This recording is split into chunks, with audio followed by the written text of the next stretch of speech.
if we lock down it, we will have a long way to rebuild it or to fix what we have destroyed. So Tanzania said, with logic, we are going to put all this in the hands of the man that gave us this life, God. And we are not locking down. Today I saw on a conference President Magufuli with some Americans witnessing that Tanzania is free of COVID-19. And that is the very same trend everywhere in Africa. But fear. Africans are afraid to rise up and say we don't have corona here. Because I saw somewhere there was some kind of thesis or kind of working paper whereby one doctor or scientist says that the DNA that we have, we black Africans, is too strong to be penetrated by this COVID-19. It's a secret document that I saw somewhere. Meaning, COVID-19 in Africa is not there, literally. But because of fear, we can't say we don't have. That has been the case with HIV, AIDS in Africa. When it was first introduced, let me say introduced because it was made. So when it was first introduced, there was this fear that we cannot say this disease doesn't exist. But I remember our old parents talked about this disease. A disease that moves the immunity of a person has been there before in Africa. And it was caused by some clots of blood that was contaminated by other diseases before. It was there. And there was medicine that was healing this. But governments, stakeholders, and those that are educated came up and say, there's no medicine for HIV. According to statistics that we have, some people said this COVID-19 is going to see Africans lying on the streets like locusts that has just been sprayed.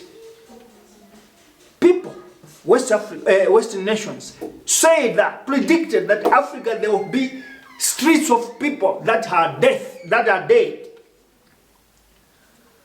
Unfortunately, as I speak to you, this COVID-19 has declined and is still declining.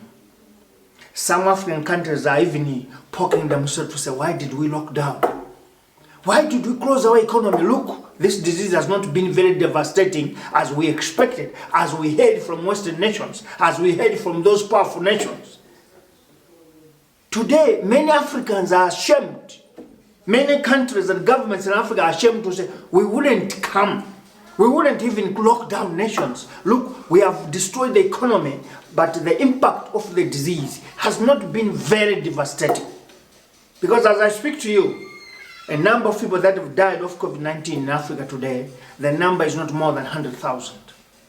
We hear of 23 to 40,000. In a continent of 1.3 billion souls, that means the impact has not been so big. This is what should give us a lesson today, that why are we afraid? What are we afraid of? Can we remove this fear? It's possible. If we remove this fear, we are going to discover our other self.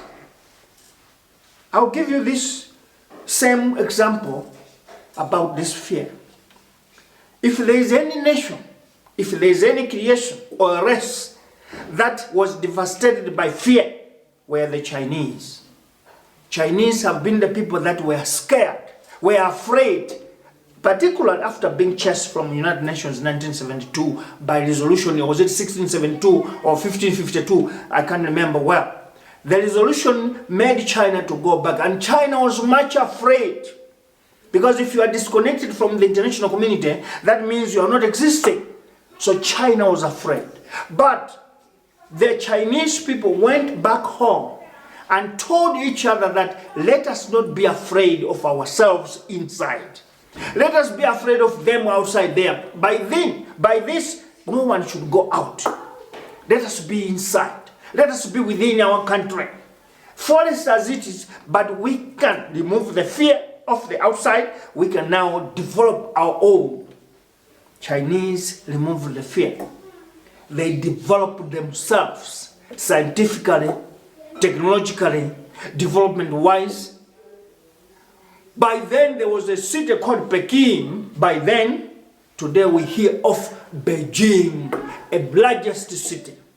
We hear of Shanghai, largest city. There are many, many cities in mainland China that was built from removing the fear. In Africa, if we want to develop, if we are to develop, the first thing that we must do, Africans, is to remove this fear. It's a virus. It's a virus that needs to be removed if we are to move ahead and have a name or have space in this world. As long as we keep on being afraid when we are told something, when we just hear something, because some of the things that we are afraid of, some of them are rhetorics. There's no reality in what we are afraid of. There's no country that will come from Europe today or from America or from China to say, if you don't want to be part of us or be in our meetings with us, we are going to disqualify you, or you are not going to leave. No. In other words, if they say that, they know that once they do that, themselves will be poor. Because the Europeans, the Chinese, the Americans, they rely on our African resources. That is where you could start up. We could come from there and say, since these people cannot survive without us, let us develop the attitude of no fear, so that we should start telling them the truth. Telling them the truth is to tell them that, listen, if you need our cobalt, these are our conditions. If you need our diamonds, these are our conditions. If you need our, oil, these are our conditions. If you need our land, this is our conditions. If we say so, with the market that we have, we know that if the Western world refuses, we'll go to the Eastern world. In that way, we are putting ourselves on a better place for our conditions to be accepted. But we still live in fear. And there's this thing that has blanketed Africa. We don't want to stand up as Bombe Magufuli and tell the world that, here, I'm not locking my country. There's too much fear. And stupidly, let me use that word, stupidly, no African government support a brother who is standing up to tell the truth. Bombe Magufuli was supposed to have friendship and partners who could side with him to say, my brother, if you are saying that there's no COVID-19 in Tanzania, how have you done that investigation? Can you come and do the same in my country? We could find that most of the countries in Africa, they are COVID-free.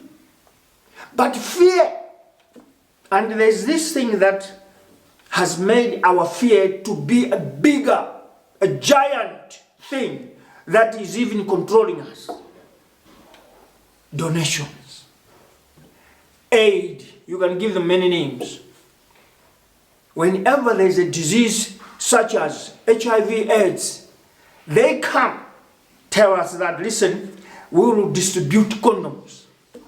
We are going to give you free ARVs on condition that you accept that these are the requirements that you should do in your country.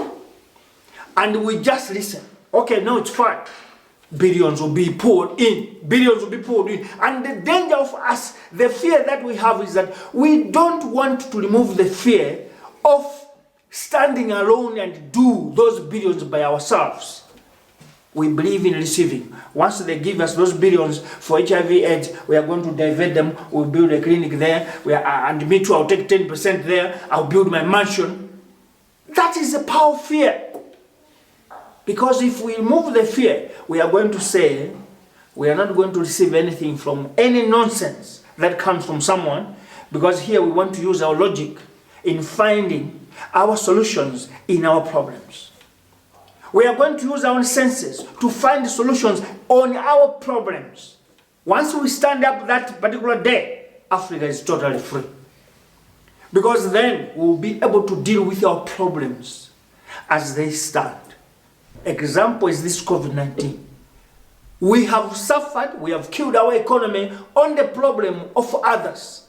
COVID-19 affected China, COVID-19 has affected Europe, COVID-19 is affecting America. It has not affected Africa.